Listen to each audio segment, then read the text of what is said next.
उनके पैरों में चप्पल नहीं थी, चेहरे पर कोई खास भाव नहीं थे। लेकिन राष्ट्रपति ने जब उनके हाथों में पद्मश्री सम्मान थमाया तो बेहद साधारण दिख रहे शख्स के कद का अंदाजा हुआ और वहां मौजूद हर आदमी ने तालियों से इसका स्वागत किया।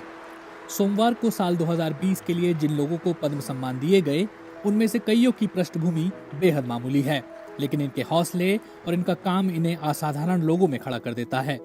ऐसे ही लोगों में से एक हैं कर्नाटक के हरेकाला हज्जाबा। निरक्षर होकर भी शिक्षा का महत्व समझने वाले हज्जाबा ने अपनी जमा पूंजी से बेंगलोर के पास अपने गांव में साल 2000 में एक स्कूल खोला था। पद्मश्री मिलने के बाद सोशल मीडिया पर कई लोग इनके बारे में चर्चा करते देखे गए। लोग इनकी बड़ी सोच, कड़ी मेहनत और इनके संघर्ष की दास्तां की खूब तारीफ कर रहे हैं। दक्षिण भारत के गरीब निरक्षर फल बेचने वाले हज्जाबा ने सीमित संसाधनों के साथ जो कर दिखाया वो राज्य सरकारें और कई संगठन अक्सर मिलकर नहीं कर पाते।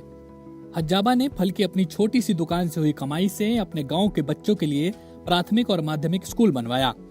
बेंगलुरु से 350 किलोमीटर की दूरी पर स्थित न्यू पाड़पू गांव में साल 2000 तक एक भी स्कूल नहीं था, लेकिन 150 रुपए प्रतिदिन कमाने वाले हज्जाबा ने अपनी जमा पूंजी से गांव में पहला स्कूल बनवाया।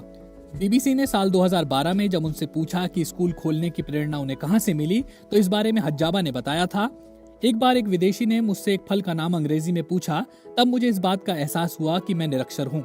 मुझे नहीं पता था कि इसका क्या मतलब है। उन्होंने कहा था, तब मुझे ये ख्याल आया कि गांव में एक प्राइमरी स्कूल होना चाहिए ताकि हमारे गांव के बच्चों को कभी इस स्थिति से गुजरना ना पड़े जिससे मैं गुजरा हूँ।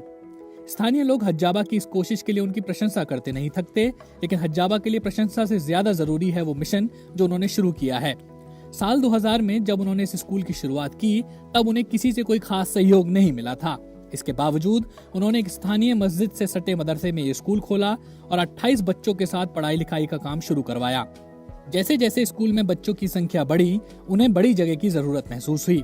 तब उन्होंने कर्जे के लिए अर्जी दी और अपनी जमा पूंजी से स्कूल की एक इमारत बनाने की शुरुआत कर दी। हज्जाबा की इस लगन को देखकर कई लोग सामने आए और उनकी मदद में जुट गए, लेकिन हज्जाबा के लिए काम अभी खत्म नहीं हुआ था। एक स्थानीय अखबार ने तब हज्जाबा की कोशिशों के बारे में लिखा था और सरकार ने उनकी मदद के लिए 1 लाख रुपए दिए। हज्जाबा ने बीबीसी से 2012 में कहा था, मुझे सरकार की ओर से एक पुरस्कार दिया गया जिसमें मुझे 1 लाख रुपए की राशि दी गई। इसके बाद लोगों ने भी मेरी मदद के लिए पैसे भेजने शुरू कर दिए।